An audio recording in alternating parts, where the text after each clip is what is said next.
جب ان کے پاس کوئی طاقت نہیں تھی، اس کو چھیننے کی بات کرتے رہے، تو کم سے کم آپ 370 زبان پہ لب کشائی کر لیجئے کہ یہ غلط ہوا ہے، یہ نہیں ہونا چاہیے، اس کو ہم ہم نہیں کہتے ہم اکیلے ریسٹور کریں گے، ہم سب مل جل کے اس کو ریسٹور. مگر میرا یہ کہنا ہے کہ جموں کشمیر اس وقت صرف 370 یا اسٹیٹ ہوڈ کی بات پہ نہیں اٹکا ہوا ہے.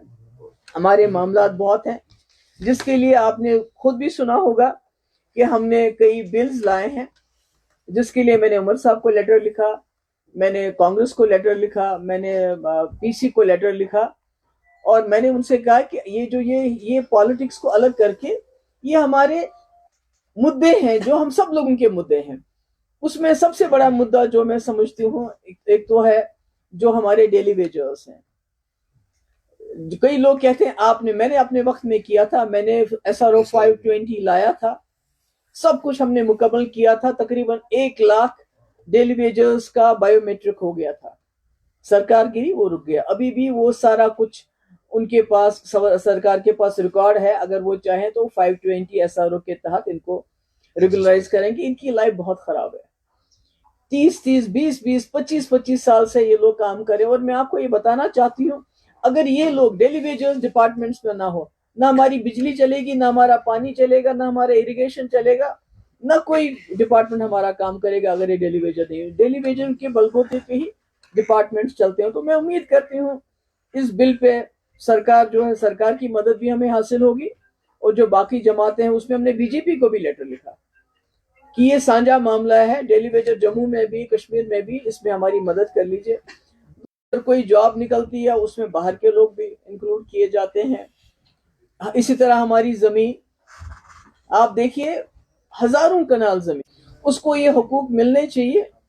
کہیں نہ کہیں ایسا نہ ہو کہ آپ ساری زمین سیکورٹی فورسز کے کیمپس کے لیے بہت زمین دیتے ہو، سڑک کے نام پہ، سیٹلائٹ ٹاؤن کے نام پہ جو ابھی زمین دی جا رہی ہے، میرے خیال میں 1,80,000 کنال زمین جا رہی ہے وہ، اور اس پہ بھی کوئی ہمارا سرکار کی طرف سے جواب نہیں آئی. سیٹلائٹ ٹاؤن کن کے لیے بنائے جا رہے ہیں؟ تو اگر اسی طرح ہماری زمین جاتی رہی اور ہمارے لوگوں کو بلڈوزر کا سامنا کرنا پڑا چھوٹی چھوٹی جگہ بچانے کے لیے، تو کہیں ہماری سچویشن، ہمارے حالات، چاہے وہ جموں کا ڈوگرا ہو، چاہے وہ کشمیری ہو، چاہے ہمارا گجر ہو، پہاڑی ہو، جو بھی لوگ ہیں اس زد میں آتے ہیں، ہمارے حالات روہنگیا جیسے نہ ہو جائیں.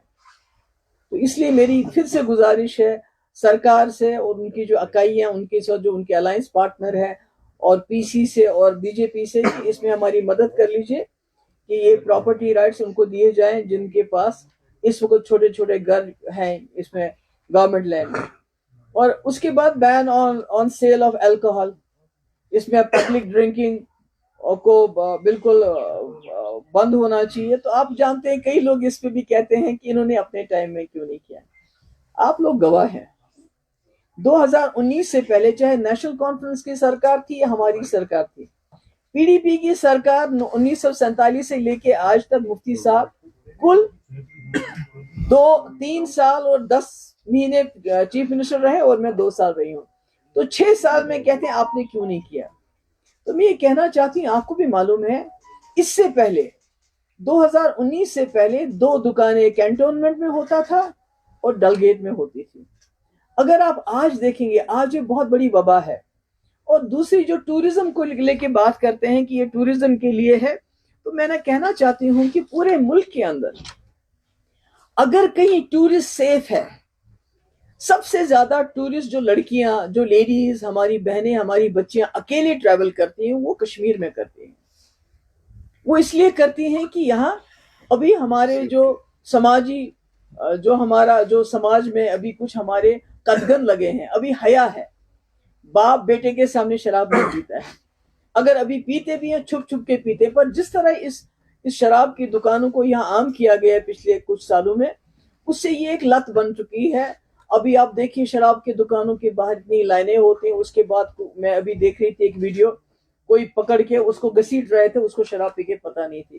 تو میں ٹورسٹ کے لیے بھی کہہ رہی ہوں، خاص کر ہماری جو بچیاں باہر سے آتی ہیں، ان کی سب سے بڑی سیفٹی یہ ہے کہ جموں کشمیر میں ابھی تک شراب کلچر اوپن نہیں ہے، ہو گیا ہے اور ابھی اوپن نہیں ہے. تو اس لیے میری گزارش ہے عمر صاحب سے بھی، چلیے ہم نے نہیں کیا، آپ کر لیجئے. آپ کر لیجئے. تو اگر آپ کریں گے بہت اچھا ہوگا اگر اس پہ بین لگ جائے. اور اس میں جو ہمارے بچے جو ڈرگ ایڈکشن ہے ہمارے بہت زیادہ ہے, اور یہ جو کمبائن ہوتے ہیں دونوں تو یہ بہت خطرناک ہے. ڈرگس میں تو پولیس بہت اچھا کام کر رہی ہے اور امید کرتے ہیں ہم زیادہ کام کریں گے, مگر اس میں بھی ہم چاہتے ہیں یہ ہماری مدد کرے. اس کے علاوہ ایک بہت بدقسمتی کی بات ہے کہ جو سیکریٹریٹ اسمبلی سیکریٹریٹ وہ کہتے ہیں آپ فلانی ڈپارٹمنٹ پہ کوئی سوال ہی نہیں پوچھنا چاہتے. تو مجھے یہ بتائیے کہ جب ہم نے الیکشن کے دوران میں وعدے کیے پرزنرز کو لے کے, ابھی ہم جاننا چاہتے ہیں کتنے پرزنرز ہیں, کہاں کہاں بند ہیں, کیا ہے, وہ کہتے ہیں آپ یہ سوال ہی نہیں پوچھ سکتے. تو پھر ہم کہاں جائیں؟ اگر ہم نہیں پوچھ سکتے تو کیا یہ فرض نہیں بنتا ہے اس سرکار کا کہ وہ گورنمنٹ آف انڈیا کے ساتھ یہ ٹیک اپ کرے؟ ہم نے بھی ایک جو ہے لیٹر بھیجا ہے, کمیونیکیشن بھیجا ہے, ڈی جی کو بھیجا ہے, چیف سیکرٹری کو بھیجا ہے, ہمارے وکیل جو عبد المجید ڈار صاحب ہے سپریم کورٹ وکیل ہے خورشید عالم کی طرف سے, کہ ہمیں لسٹ بتائیے کہ ہمارے جموں کشمیر کے کتنے قیدی ہیں, کہاں کہاں ہیں, ان کے نام بتائیے, تاکہ وہ بہت غریب گھروں کے لوگ ہیں, خاص کر سری نگر میں اگر آپ دیکھیں گے ان کے پاس اتنا پیسہ بھی نہیں ہے کہ وہ ان سے ملنے جائیں. ہم چاہتے ہیں کہ ہمیں پتا چلے تاکہ ہم کوشش کریں کسی نہ کسی طریقے سے ان کو کوئی لیگل مدد دی جائے, مگر ہمارے پاس لسٹ ہے. دوسرا یہ میری عمر صاحب سے مؤدبانہ گزارش ہے کہ چلیے مانیے کہ آپ چھوڑ نہیں سکتے ان کو, یہ جو پرزنرز ہیں, مگر کم سے کم آپ یہ معاملہ تو اٹھائیے, ان کو وہاں سے یہاں شفٹ تو کر لیجئے. بہت بری حالت ہے. کئی ایسے لوگ ہیں جو کینسر کے پیشنٹ ہیں, مطلب میں نام نہیں لینا چاہتی, میں نام لوں گی کچھ لوگوں کا تو خدا نہ خواستہ ان کو اور تنگ کریں گے. تو میں ان سے یہی کہوں گی کہ کم سے کم یہ جو ہمارے پولیٹیکل پرزنرز ہیں ان کی ہمیں ڈیٹیل چاہیے, ان کے نام چاہیے, وہ کون کون سے جیل میں بند ہیں, ان کا ٹرائل بھی نہیں ہو رہا ہے ان کا, اور جن کا ٹرائل ہوتا ہے وہ اتنا سلو ہے کہ بیچارے ماں باپ کہاں سے لائیں گے اتنا پیسہ, اتنے سالوں سال ٹرائل چلاتے رہیں گے. دوسرا یہ جو پاسپورٹ اگر آپ ملتا بھی ہے پر نو فلائی لسٹ پہ آپ کا نام ہے تو کیا کریں گے, اس پاسپورٹ کا کیا فائدہ ہے؟ تو اس کا چاہتی ہوں کہ جو نیشنل کانفرنس کی سرکار ہے یہ ایشو کو گورنمنٹ آف انڈیا کے ساتھ ٹیک اپ کرے. اور یہ جو بلز ہیں, پہلے تو خیر میں میٹر میں نہیں جاؤں گی کیونکہ انہوں نے کہا تھا کہ میٹر عمر صاحب نے کہ میٹروں کو جو بات کرے گا تو میں خود دیکھ لوں گا اکتوبر کے بعد, مگر آج وہ کہتے ہیں 100% میٹنگ ہونی چاہیے, اور گورنر صاحب نے اس کا آج بھی ذکر کیا ہے. مگر میں کہتی ہوں جو غریب لوگ ہیں, جو اکنامکلی بہت ویک ہیں, کم سے کم ان کو ون ٹائم معافی دینی چاہیے, معاف کرنا چاہیے. ان کو جو فیس ہے ہزاروں میں ہے, کئیوں کا لاکھوں میں فیس آ گیا ہے, وہ بیچارے کہاں سے لائیں گے, اور بجلی کاٹ دی جاتی ہے. تو عمر صاحب سیتارمن جی سے یہ نرملا سیتارمن جی سے سوال اٹھائیں, ان سے بات کریں کہ ہمارے یہاں بہت ہی حالات خراب رہے, مشکلات رہے, تو کم سے کم جو بہت غریب طبقہ ہے ان کی یہ فیس ون ٹائم معاف کی جائے. اور اس کے علاوہ جو ریٹرن آف کشمیری پنڈتس کا ذکر کیا ہے گورنر صاحب نے, یہ تو روایتی طور پہ ہر اس میں گورنر ایڈریس میں ہوتا ہے, مگر ہم جاننا چاہتے ہیں کہ وہ کیا سٹیپس لینا چاہتے ہیں, اس کے لیے کیا کرنا چاہتے ہیں. یہ تو ہم کہتے ہیں آنریبل, بٹ وٹ آل عملی وہ کیا کرنا چاہتے ہیں, بیکاز ہم بھی چاہتے ہیں ہمارے کشمیری پنڈت یہاں آئے. انہوں نے 2 سیٹیں ان کے لیے نامینیشن, ہم چاہتے ہیں نامینیشن کے بجائے اگر انہوں نے الیکشن میں رکھا ہوتا ان کے 2 سیٹیں ریزرو, ایک جموں میں ایک کشمیر میں, تو مجھے لگتا ہے وہ ایک راستہ کھل جاتا ہے. کشمیری پنڈت یہاں الیکشن لڑتا, لوگوں میں اٹھتا گھومتا, ووٹ مانگتا, وہ ایک اچھا راستہ ہوتا, پر وہ نہیں کیا. تو اس لیے میں یہ ہے جو ہم نے خورشید عالم صاحب کی طرف سے چیف سیکرٹری کو اور ڈی جی کو لیٹر گیا ہے کہ ہمیں جتنے بھی پرزنرز ہیں جموں کشمیر کے ان کی لسٹ دے دیجئے. ہم آر ٹی آئی بھی کرنا چاہتے ہیں, مگر پہلے بھی کسی نے آر ٹی آئی کیا گیا تو اس کو یہ جواب ملا کہ یہ سیکیورٹی معاملہ, اس کا ہم جواب نہیں دے سکتے ہیں. اس لیے we went directly to chief secretary and D G صاحب. ہم چاہتے ہیں ان گھروں کی کسی نہ کسی طریقے سے کوئی نہ کوئی مدد ہو جائے, اور میں امید کرتی ہوں کہ عمر صاحب ان کا مسئلہ اٹھائیں گے کہ ان کو یہاں شفٹ کیا جائے. اس کے علاوہ اگر آپ کو کوئی سوال پوچھنا چاہتے ہو تو میرا آپ سے سوال ہے, جو پول پرومسز نیشنل کانفرنس کی جانب سے کیے گئے تھے, چاہے وہ فری راشن کا ہو یا 200 یونٹس الیکٹرسٹی کے ہو, 1 لاکھ نوکری, جی اس حوالے سے آپ کی کیا کہنا ہے, آپ کی کیا تاثرات ہیں؟ دیکھیے میں کہتی ہوں میں I will not try to be very unreasonable, میں یہ نہیں کہوں گی کہ راتوں رات یہ سب ہو جانا چاہیے, مگر کچھ چیزیں اب تک ہونی چاہیے تھی. جیسے انہوں نے ریشن کے بارے میں بات کی تھی تو کہیں نہ کہیں وہ ہونا چاہیے تھا, جیسے انہوں نے بجلی کے بارے میں بات کی تھی وہ ہونا چاہیے تھا. ابھی بھی وہی سلسلہ ہے, جو ریکروٹمنٹ ہوتی ہے وہ ایپٹیک کے ذریعے ہوتی ہے. ایپٹیک از اے بلیک لسٹڈ کمپنی, آپ کو معلوم ہے, اور انہوں نے کہا تھا 1 لاکھ نوکریاں ہم دیں گے, اس کا کوئی ابھی ذکر نہیں ہو رہا ہے. تو میں کہتی ہوں اس سے بڑی بات جو ہے, جو یہاں ہیومن رائٹس وائلیشن ابھی کنٹینیو کر رہے ہیں. ابھی آپ نے دیکھا بارہ سوپور میں, بمائی میں وسیم میر, اور آپ نے کٹھوا میں دیکھا وہ جو مکھن دین, کس طرح بے دردی سے ان کی جانیں لی گئی. اور افسوس تو یہ ہے کہ ہماری یہ جو سرکار ہے, انہوں نے مطلب وہ کہتے ہیں میں کیا کروں, کیا کر سکتے ہیں آپ؟ بات کرنا ہمارا کام ہے, ایشو اٹھانا ہمارا کام, آپ کا کام ہے ایکشن کرنا.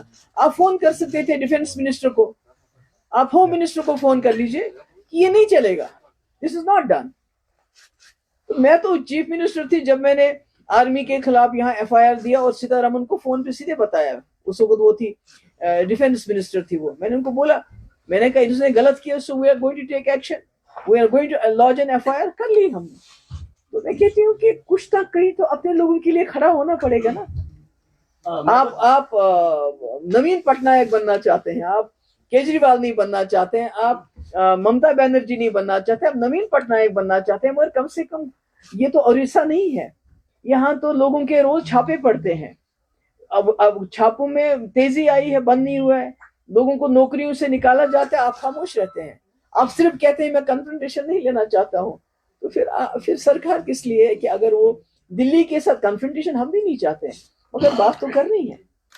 وہ بات کون کرے گا؟ بجلی ہماری PDP کا یہ ایجنڈا رہا ہے, اور ہمارا ایجنڈا آف الائنس میں بھی یہ تھا کہ ہمارا انڈس واٹر ٹریٹی کی وجہ سے بہت نقصان ہوتا ہے, ہمیں اس کا کمپنسیشن کر لیجئے, تاکہ ہم وہ ٹوکرا لے کے, وہ جو ہے وہ بیگنگ باؤل لے کے ہم ہمیشہ آپ کے سامنے کھڑا نہ ہونا پڑے. محبوبہ جی, یہ جو آپ نے پرزنرز کی بات کی ہے اور کچھ ایسے ایشوز کی کہ جو لیجسلیٹرز اسمبلی میں سوالات نہیں پوچھتے, جو ہوم کے ریلیٹڈ ہے, لائن آرڈر کے ریلیٹڈ ہے, چونکہ یہ سوالات ہم نے بھی کئی بار ڈائریکٹلی عمر صاحب سے بھی پوچھے اور ان کے پارٹی کے چیف اسپوکس پرسن سے بھی.